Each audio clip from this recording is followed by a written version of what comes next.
Hey, I'm Brad. I'm campus pastor at Crossroads Northglenn, and with me this morning is Rahem Mulatu. Been serving in Zambia, a place called Choma, a small town from the capital city. 6 hours on the bus, and I've been working with a lot of high school students. Most of it is about health education, HIV/AIDS from a biblical perspective, a life skill program, how to live a healthy life, but also in a godly perspective ways. The program I was part of was I would go to different schools, like high schools. Most of our students grade from grade 5 to 12. So we go on a 7-week basis. For 7 weeks, we go one school and we talk about, there's 7 topics we go for 7 weeks: family, communication, love, sex, HIV/AIDS, self-esteem.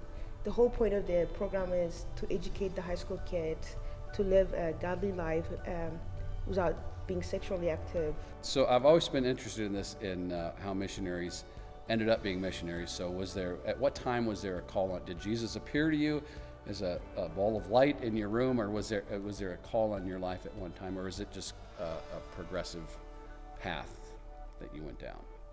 I've always loved serving, so I always served in different pockets. So whenever there's a place to serve that I enjoy, I always served. So I think that added up. And the first time I really wanted to serve was because I was born in Ethiopia. So there was a very high HIV infection rate. And I knew the people would, the Bible says, for the lack of knowledge, my people perish. And I thought if the people were educated enough, they would not be infected. So I said, I want to work with people like that, but from a biblical perspective. So that's where I wanted to start to go overseas.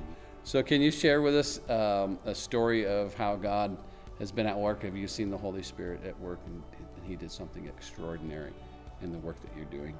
Before I left, I had to raise support. And once I left my home and went to the mission field, I never once thought ask for support. God sent supporters. But what amazed me was I would be going to the school teaching, and I see the need.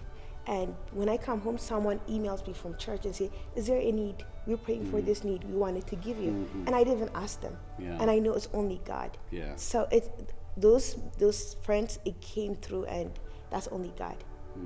Can you share with us any long-term or short-term prayer requests? How can this church and the folks that are watching this video be praying for you?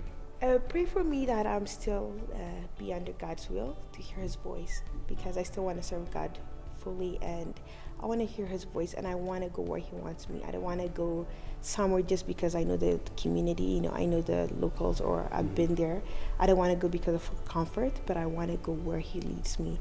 So I want to be, still listening to the Holy Spirit conviction. So that's my prayer, and I pray that people would have a heart to also pray for the lost, because that's the challenge. People say I'm a Christian where I went, but they really don't have the good foundation of what the gospel really says. Yeah. So that's the prayer request I think I would ask.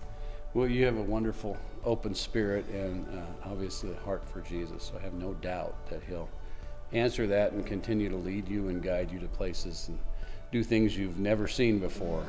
So thanks so much. Thank you so God much. bless you. Thank you so much.